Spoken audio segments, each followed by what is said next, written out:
Bonjour à toutes et à tous et bienvenue pour un nouveau numéro de Metal Missile et Plastic Gun. Aujourd'hui, un numéro qui me tient particulièrement à cœur puisqu'il va être consacré à un des piliers fondateurs de l'animation japonaise en France et dans le monde.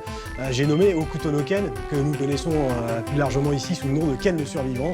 Donc une série qui nous a passionnés, qui, comme a dit dans mes souvenirs un lecteur japonais, m'a appris à devenir un homme, Hokuto no Ken.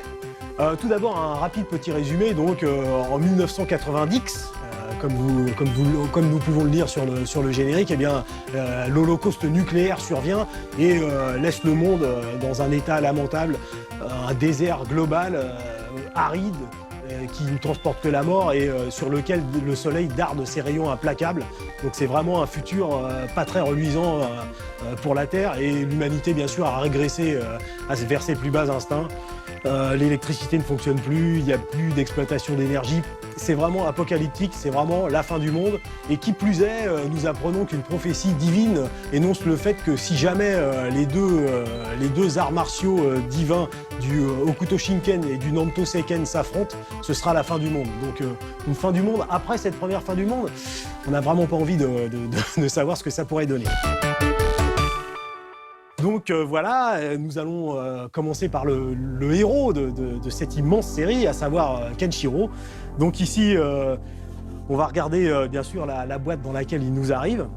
Alors, une très belle boîte de la série Revoltech. Revoltech, une série dont on ne présente plus les multiples productions, qui a été dans les premiers pionniers à faire des personnages vraiment très très bien articulés avec l'aide du fameux Revoltech Joint qui consiste en une boule crantée qui permet des articulations très très larges et qui vous permet de donner des positions très intéressantes à votre personnage.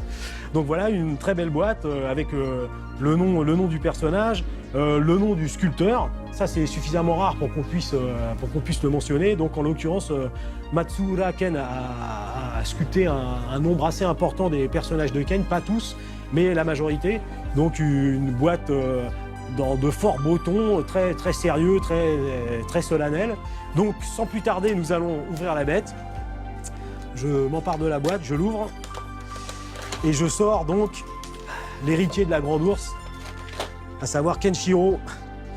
Donc le plus jeune des 4 frères du Hokuto, mais le seul héritier, le seul réel héritier du point meurtrier de l'ultime massacre. J'aime beaucoup dire ça. Je tenais absolument à vous le placer. Comme je vous le disais, énormément détaillé, ne serait-ce que par exemple sur les parements de ses bottes, qui si vous êtes familier du manga et de diverses représentations de Ken, même en couleur, vous savez que Ken a souvent des parties qui sont un peu sculptées sur ses vêtements qui changent à chaque fois. Donc en l'occurrence, vous avez ici les bottes, vous avez ici les épaulettes qui sont articulées avec le fameux Revoltech Joint dont je vous parlais tout à l'heure, et qui elles aussi sont parées de quelques rubis qui ont survécu à la délicatesse de la richesse humaine. Donc voilà, je ne sais pas si vous pouvez l'entendre ici, mais ce sera un peu plus flagrant sur d'autres figurines, mais on a le cliquet du Revoltech Joint qui nous prouve donc que celui-ci a une bonne tenue qui permet d'obtenir d'excellentes poses, mais aussi une stabilité du personnage. Donc voilà Ken. Je vous le mets en pied, mais nous aurons loisir de le mettre dans des positions beaucoup plus intéressantes. La boîte comporte plusieurs jeux de mains, donc des mains ouvertes, des mains en nous-quitté, des mains avec juste le doigt et puis des poings fermés. Donc vous pouvez bien sûr, sans la vitesse d'exécution, mais recréer les différents coups que Ken porte à ses adversaires. Je vous parlais des parements de Ken, nous avons une variante de son bras droit, je dirais, où justement il porte une protection sur le biceps et le triceps, alors que là il n'en a pas. Donc possibilité. Ça aussi c'est une variante pour les épaules. Et puis la variante la plus intéressante, c'est que nous avons ici Ken avec son visage calme, mais au prix d'une petite manipulation, nous pouvons mettre la tête alternative de Ken où il crie donc lors de ses attaques où il fait le fameux ah ta ta ta ta ta watcha qui massacre l'adversaire.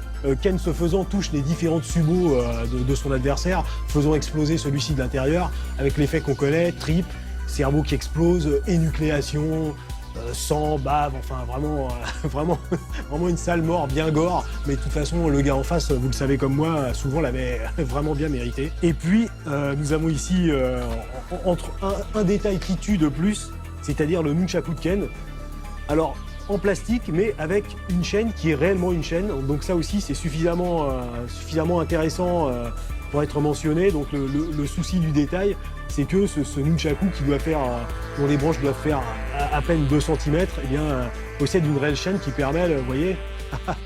Donc voilà, Hokuto no Ken, je pense que la plupart d'entre nous, jeunes et vieux, connaissons cette série. Une série qui est vraiment un paradigme, selon moi, de l'animation japonaise. Je crois, dans ma jeunesse, avoir proféré la phrase suivante, Hokuto no Ken, c'est Jésus avec des couilles.